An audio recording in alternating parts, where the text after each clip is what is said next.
If you feel tense even when everything is calm, this video might explain why. People who went through a lot in childhood don't just carry memories with them. They also carry a set of automatic reactions and assumptions formed during those early years, patterns that never fully shut off. What many adults don't realize is that these psychological patterns don't announce themselves. They don't come with warnings. They simply show up in the way you respond to everyday moments. When plans are canceled, in the tension you feel when you try to rest, in the discomfort that arises when someone gives you a compliment and you instinctively doubt it. When a child is repeatedly exposed to painful experiences, being ignored, hurt, surrounded by chaos, or never having a safe person to turn to, something changes in the brain. Researchers call this toxic stress. Ordinary stress can help us adapt and grow stronger, but toxic stress works very differently.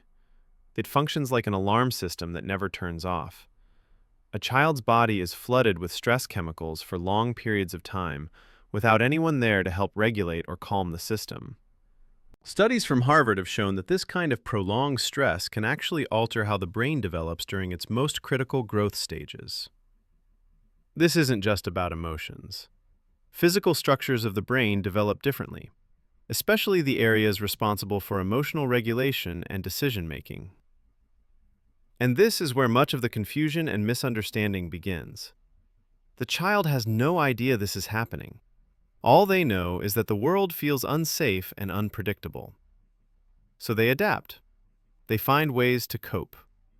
And the truth is, these coping strategies are incredibly intelligent responses for a child with no power, no control, and no real choices. Some children learn to stay constantly alert, scanning every room and every face for signs that something bad might happen. Others become the peacemaker in the family, sensing tension between adults and trying to smooth things over before conflict erupts. Some learn to disappear, becoming so quiet and invisible that they avoid drawing attention altogether. Others discover that keeping people happy helps them stay safer, so they become highly attuned to everyone else's needs. For a child who cannot leave, cannot fight back, and cannot change their circumstances, these strategies work. They reduce harm. They make survival possible. What often happens, though, is that what protected you as a child can later become a source of struggle in adulthood. Constant vigilance turns into chronic anxiety, an inability to relax because part of you still believes that lowering your guard will lead to disaster. The peacemaker role becomes a compulsion to fix everyone else's problems and manage everyone's emotions, except your own. The habit of disappearing can turn into emotional disconnection, a loss of access to your feelings, your desires, and even your sense of identity. And it's important to be clear here. This isn't about blaming parents or assigning labels. It's about recognizing patterns that help explain struggles that otherwise feel random, confusing, or deeply personal. And then there is shame. And very often, shame is the most painful part of all of this. When you are very young and bad things keep happening, your brain isn't developed enough to understand that it isn't your fault. Children naturally see the world through themselves. That's how their minds work at that age. So when negative experiences repeat, the child reaches a simple but damaging conclusion. Something must be wrong with me. They start to believe they somehow deserved it, that if they were better, smarter, quieter, easier to love, maybe everything would be okay. Over time, this belief becomes the foundation of how a person sees themselves. This is no longer the thought, I did something wrong, which is guilt and can actually help you learn. This is the belief, I am wrong. And that is shame. A feeling that doesn't attack behavior, but identity itself. Guilt says you made a mistake and can fix it. Shame says you are the mistake and nothing can be changed. There has been extensive research on what are called adverse childhood experiences. The largest study followed more than 17,000 people and found clear patterns.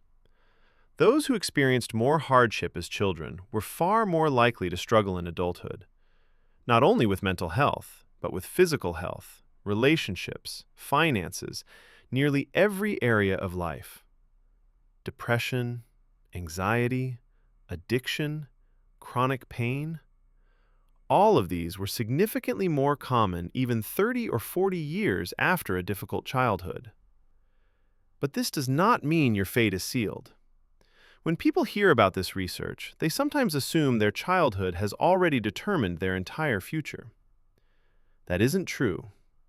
What this research does is help explain why someone who went through a lot may struggle in specific ways. The brain can form new neural pathways throughout your entire life. Change is possible. It's just difficult and often requires professional support. And what makes this especially tricky is that it rarely shows up in dramatic ways. It shows up on an ordinary Tuesday. In the tension that runs through your body when someone texts, "We need to talk," even when it's probably nothing. In how a small mistake at work feels like proof that everything is about to fall apart. It's the strange sense of danger during calm moments, like you're waiting for something to go wrong. It's how rest feels uncomfortable instead of restorative. How compliments don't sink in, while criticism lingers for days. It's replaying conversations in your mind, searching for what you did wrong, even when no one else seems bothered. From the outside, these reactions can look confusing. Even to you, they can feel irrational. But they make sense when you remember that your nervous system learned early on that small signals could lead to serious consequences. The problem is that adult life rarely provides clear danger signals, so the body fills in the gaps. It reacts to changes in tone, silence, uncertainty, or mild conflict as if they are threats, because at one point in life, they were. Realizing this can feel strange and even relieving, because it doesn't mean you are broken. It means your system learned how to survive, and it simply hasn't updated yet.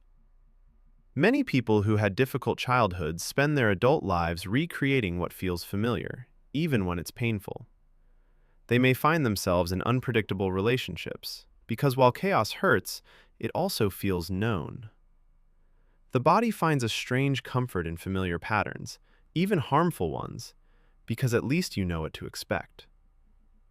Others go in the opposite direction, becoming overly controlling, unable to tolerate spontaneity, because unpredictability still feels like danger. And then there are emotional flashbacks. These are especially confusing because they don't feel like normal memories. With a regular memory, you know you're thinking about the past. An emotional flashback hits you with the feelings of trauma, without images or context. Suddenly, you feel small, powerless, terrified, or deeply ashamed, without being able to explain why. There's no obvious trigger, just an overwhelming sense that something is very wrong. And because you don't recognize it as a flashback, the mind starts searching your present life for explanations. Sometimes it even invents problems that aren't really there, just to make sense of the intensity of those emotions. Healing, when it happens, is never a straight line, and it's rarely easy. It requires noticing old survival patterns, understanding where they came from and how they once helped, and then choosing a different response again and again, even when everything inside you pulls toward what feels familiar. It means slowly learning to believe that safety is real, that people can be steady and reliable, that your needs matter, and that you deserve care, not because you earned it, but simply because you exist. That child who went through all of this did not fail at anything. They survived using whatever tools were available to them, showing remarkable strength in situations no child should ever have to face. But that child deserves to finally rest, to let the adult they became take over the responsibility of staying safe and making choices. And that work, as difficult as it is, may be some of the hardest and most meaningful work you will ever do. If this resonated with you, please subscribe